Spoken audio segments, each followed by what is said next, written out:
Hey people, this is Jacob at Sutherland Chevrolet in Nicholasville, Kentucky, and I'm here today. This is like the fourth try. I kept trying yesterday and kept getting interrupted, but this is my fourth try of a walk around of our 2012 Silverado Z71 double cab. I'm going to walk around it, and I apologize for all the wind noise that you're probably going to be getting through this. I'm going to walk around it and kind of point out any points that I notice.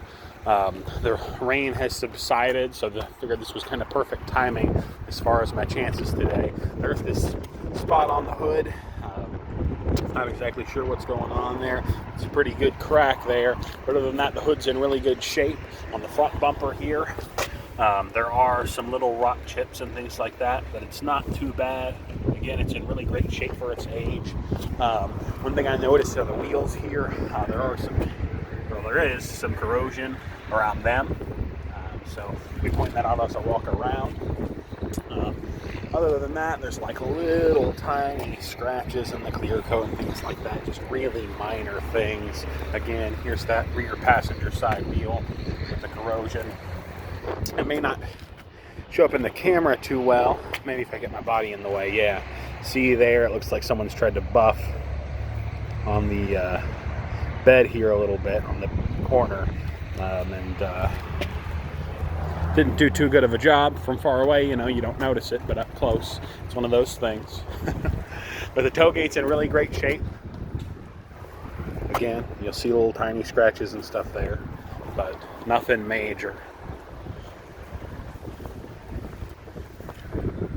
This side's in really good shape. You can see the corrosion on the wheel here on the rear driver's side. There's this little spot on the door here. There's a little scratch. Again, you walk away from it, it tends to disappear. Then there's like little scratches here where they probably keyed it up next to the door, that kind of thing. And this is the driver's side wheel. That's the one that's in the best shape. Very minor corrosion on it, if at all. So it's in really great shape for its age. You do have a tonneau cover here, so if you've got to store something back here and keep it dry, it gives you that opportunity. You've also got one of the pop-in bed liners here, so it can keep your bed from getting all scratched up if you're loading a bunch of stuff in here. This is flex fuel, so you can put the E85 in it as well. I'm going to get on the interior. I'm going to change the viewing angle there a little bit, use a different lens, just so you can see kind of the whole picture. But I mean, the interior is in very, very, very good shape. There's a couple little spots here in the seat, but other than that, I mean, it's immaculate. I'm going to start her up so you can hear the truck a little bit. Oh. There we go. Open the hood.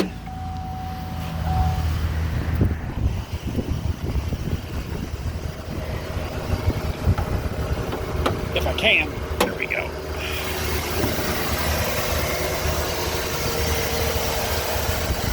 Change the lens back there.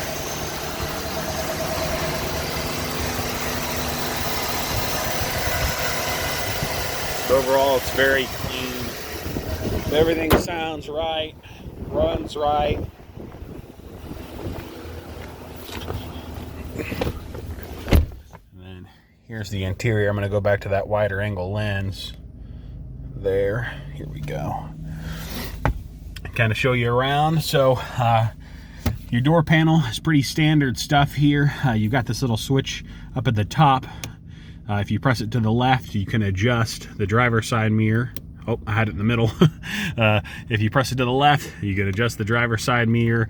There's a middle position which kind of locks it from being used. And then if I press it to the right, I can adjust the passenger side mirror there. I got all the windows. I'll roll them all down so you can... I'm gonna kind of flip around here for the last one.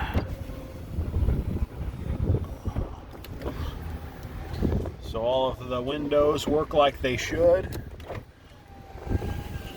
over here on the left side of the steering wheel, I'm going to kind of go across the dash here and show you all the features. So you've got your automatic lights there. You can mainly just leave this alone where it's set to automatic and not have to mess with it. But if you turn it left, that'll turn the lights off.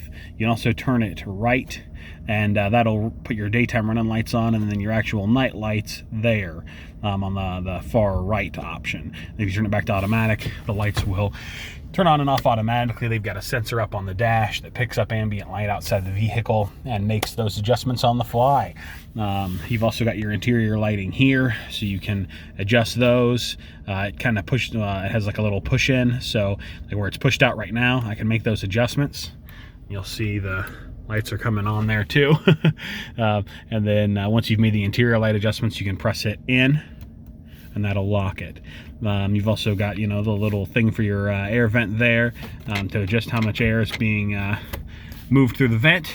And then here you've got a couple buttons that change the information shown on the digital instrument cluster. So right now it's showing you the odometer. If I start hitting buttons over here, it can show me trip information, fuel range. Here it can show me, the oil life. So I don't know if we've changed the oil on this unit. Normally we do. So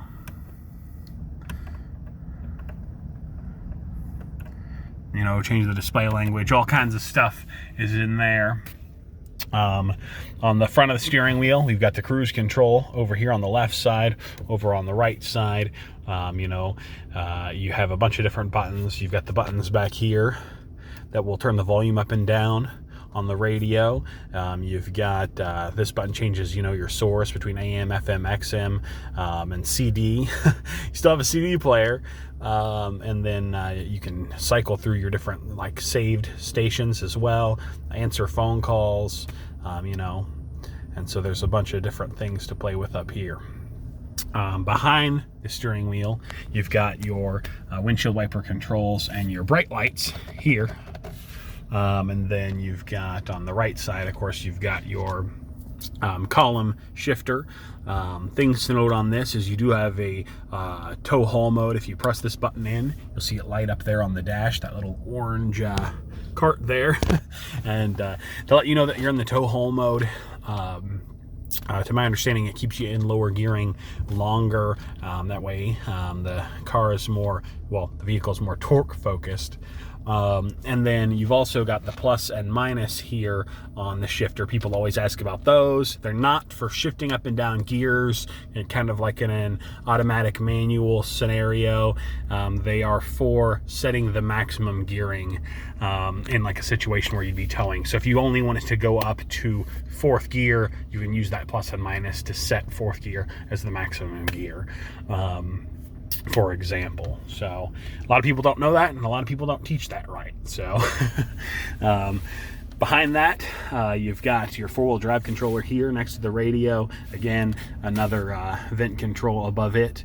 With the 4-wheel drive selector, it's a fancy one now. So you've got the 2 high, of course, which is what it's set on now. That's how I would drive it, on a day like today, yeah, there's been a little bit of rain, but it's not too bad. The roads aren't bad and mostly dry, so 2 high is fine on a sunny day, anything like that. And then automatic is what I would set it to if if it continued to rain and things started to get nasty, it can basically slip in to 4-wheel drive once it has sensors that kind of pick up that the wheels start to spin, and it'll just automatically switch over. You've also got 4 high here.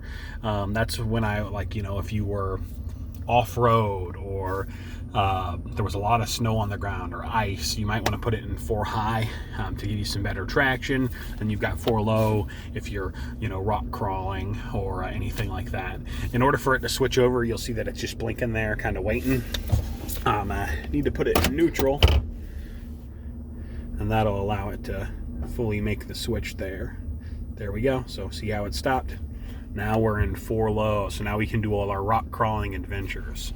For now, I'm going to put it back up in 2 high. We got your radio here, AM, FM, XM. It's got a CD player, and then underneath that, you've got your dual zone climate controls. So a lot to play around with there. You can set the driver and the passenger side at different temperatures. So let's say, you know, the passenger was getting a little warm, they could set it down, you know, to 68, and then it would blow cooler air their way. So really cool stuff here. You do have some outlets so you can stay connected, and this little button here is your traction control off. Every time you turn the vehicle on, the traction control will be on by default. I highly suggest you leave it that way, but if you're trying to do burnouts or donuts, or you're doing some competitive racing, you know, you might want to turn that off. There's also a scenario, the realistic scenario, where you would be stuck in mud. Turning traction control off can help you rock the vehicle out of that situation. But most of the time, people leave it on. They never need to touch it. So, and then you've got over here on the far right side in front of the passenger seat, I'm having trouble opening that from here, but you've got your two compartments here, your upper glove box and your lower glove box. There's the manual for the vehicle. Plenty of space to store stuff. You've also got here in the center, you've got kind of a little console area in the third seat. So I'll put that up just to show you what that seat looks like. Then I'm going to hop back out here. Ooh, the wind picked up a lot. Show you the extended area in the back. So this is the rest of the double cab. As you can see, it's in very great shape. Looks like it was hardly used, if at all.